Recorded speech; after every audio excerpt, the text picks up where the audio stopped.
Let me tell you about two brothers-in-law who made a bet in the year 2000 without knowing they were making one. First guy is Greg. He's 35, lives in Phoenix, Arizona, works in insurance. In early 2000, Greg scraped together $34,000, every dollar he had saved, and put a 20% down payment on a median-priced home in Phoenix. He rented it out, managed it himself, dealt with the tenants, the repairs, the vacancies, the property tax bills, and the sleepless nights every time the water heater broke at 11 p.m. on a Friday. Greg held that property for 25 years. Second guy is Paul. Same age, same city, same year. When Greg put $34,000 into his Phoenix rental, Paul put the same $34,000 into a simple S&P 500 index fund, reinvested every dividend, and did absolutely nothing else. No property management calls, no plumbing emergencies, no tenant disputes. He just left it alone and went back to his life. Fast forward 25 years to 2025. Both men are now 60 and they're comparing notes for the first time. Greg's Phoenix property, which he bought in 2000, managed through the 2008 crash when values dropped more than 50%, held through the recovery, and eventually benefited from the post-pandemic real estate explosion, produced impressive results. After 25 years of rental income, appreciation, and equity buildup, his real estate investment generated substantial wealth and provided larger nominal wealth by 2025, according to a detailed inflation-adjusted analysis by the Penrose team comparing exactly this scenario in Phoenix from 2000 to 2025. But here's what Greg didn't fully account for: the time, the stress, the maintenance costs absorbed over 25 years, and the periods of negative cash flow during market downturns. Paul's $34,000 in the S&P 500, meanwhile, grew to over $268,000 by 2025, a 10 times return achieved passively with zero phone calls, zero property visits, and zero emergency repair bills. The S&P 500 delivered a 30-year return of 1,008% from May 1995 to May 2025, according to Go Banking Rates analysis published in June 2025 using Case-Shiller and S&P data. And that's the number that stops most people cold, because the cultural narrative in America, the one passed from parents to children for 3 generations, is that real estate is the smart money move. It's tangible, you can drive past it, your neighbors understand it, your parents probably built wealth through it. Stocks feel abstract, risky, volatile, something that crashed in 2008 and 2022 and caused people to panic. But the math tells a more complicated story, and in this video, we're not going to pick a winner on your behalf. We're going to put the real numbers from both sides on the table: the leverage risk, the tax advantages, the liquidity, the time cost, the volatility, and let you do what Greg and Paul never did: make a genuinely informed decision before you put your money down. If you're new here, hit that subscribe button right now, because every week we break down exactly this kind of stuff: real numbers, real comparisons, real answers. Alright, so let's start with the raw return data, because this is the foundation of the entire debate, and surprisingly, most people who have strong opinions about real estate versus stocks have never actually seen the historical numbers laid side by side. Starting with stocks, the S&P 500 has averaged 10.6% per year historically, according to Hard.com's 2025 analysis. Over 30 years, from May 1995 to May 2025, the S&P 500 returned 1,008%, turning $34,000 into over $377,000 on that starting investment alone. The Nasdaq over the same period returned an extraordinary 2,111%. These are price returns. Add in dividend reinvestment and the numbers climb further. Now, here's what real estate actually returns, and this is where the honest conversation starts getting complicated, because there are two very different ways to measure real estate returns, and they produce very different numbers.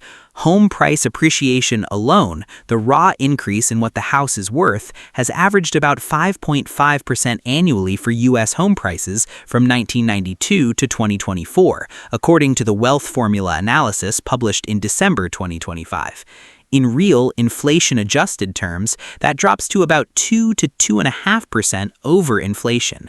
Stocks have outperformed home price growth in both nominal and real terms over long periods, full stop. But that's appreciation only. Real estate investors don't just sit on properties, they collect rent. And when you include rental income, leverage, and the tax advantages of real estate, the picture changes. Private commercial real estate held for investment performs better, returning about 10.3% annually over 25 years, putting it much closer to equity performance. And from 1972 to 2019, REITs, publicly traded real estate investment trusts, generated 11.8% total annual returns, nearly matching the S&P 500's long-run performance, according to Bluebird Advisory's November 2025 analysis. So here's the honest headline that most real estate versus stocks debates get wrong in both directions. If you're comparing a home you live in to a stock portfolio, stocks win by a mile. If you're comparing real investment real estate with rental income and leverage to a stock portfolio, the comparison is much closer, and individual circumstances, specific markets, and execution quality determine the outcome. The debate isn't really which asset class is better.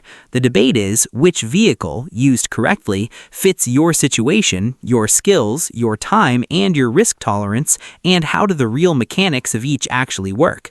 That's what the rest of this video is going to answer.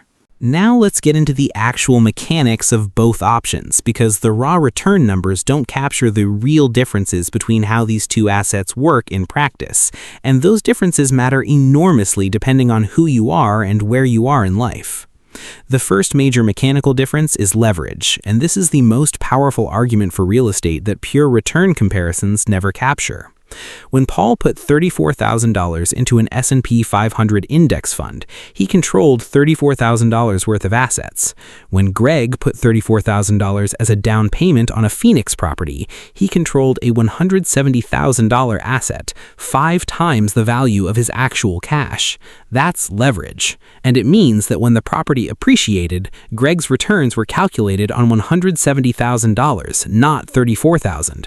A 10% appreciation in the property's value created $17,000 in equity gain for Greg off his $34,000 investment, a nearly 50% return on cash in a single year. The stock market would need to return 50% in a single year to match that on an unleveraged basis. This is why Financial Samurai's February 2026 analysis argues that given real estate is less risky, ironically, real estate investors can make more money because investors are more willing to buy with debt. The leverage amplifies returns in a way that unleveraged stock investing cannot match.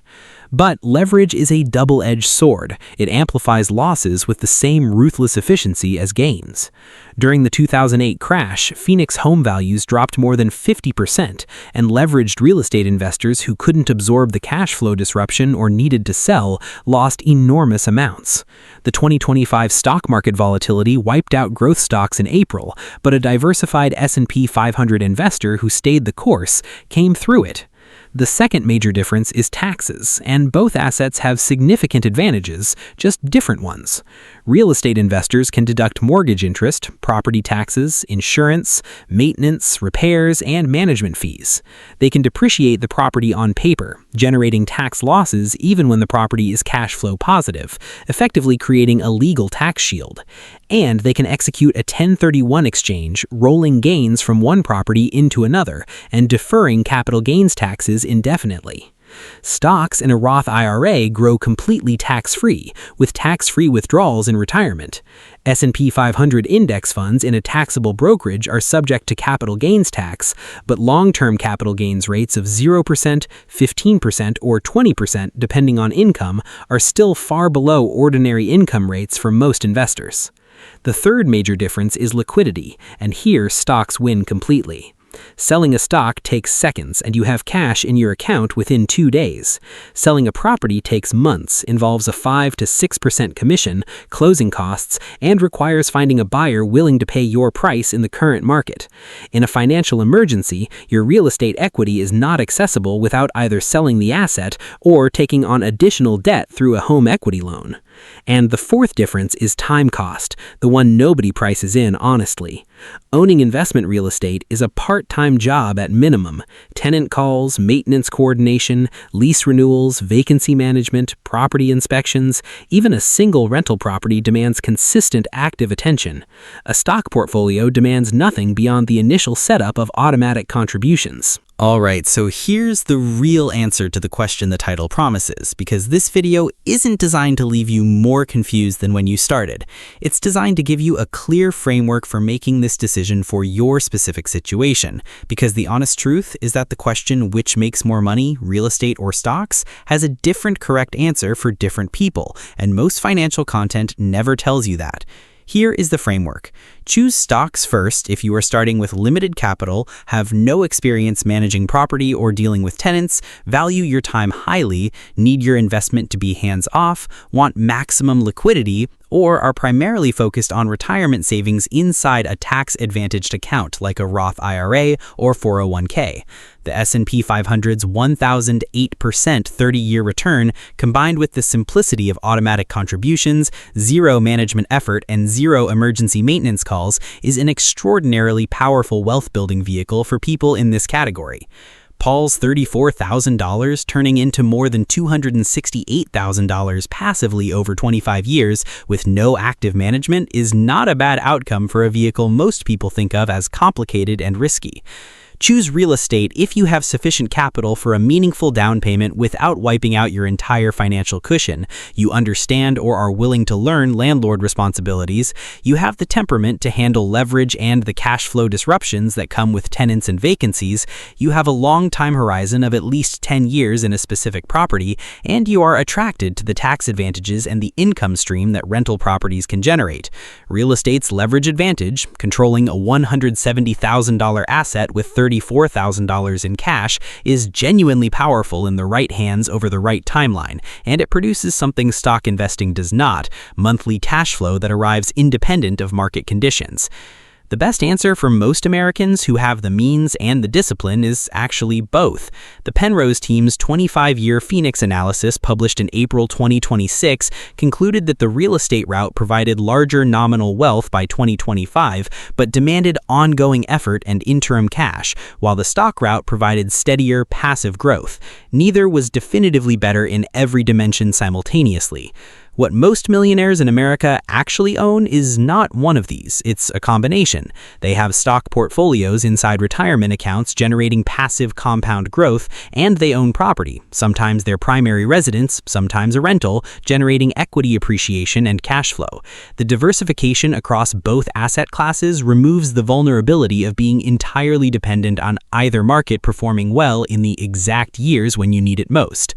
Greg and Paul are still comparing notes at 60. Greg has more nominal wealth, but has also spent 25 years working for it in ways that don't show up on the balance sheet. Paul has less nominal wealth, but 25 years of weekends he didn't spend handling property issues. Neither of them is wrong. Both of them would have been smarter starting both earlier. That's a wrap on today's video. If this finally settled the debate for you or gave you a clearer framework, hit the like button and share it with someone who's been going back and forth on this decision. This might be exactly what they needed. Subscribe to Dollar Neck Finance if you haven't already, because we cover real financial debates like this with real numbers every single week. Drop a comment below. Are you team real estate, team stocks, or doing both? I read every single comment. See you in the next one. Stay sharp, stay building.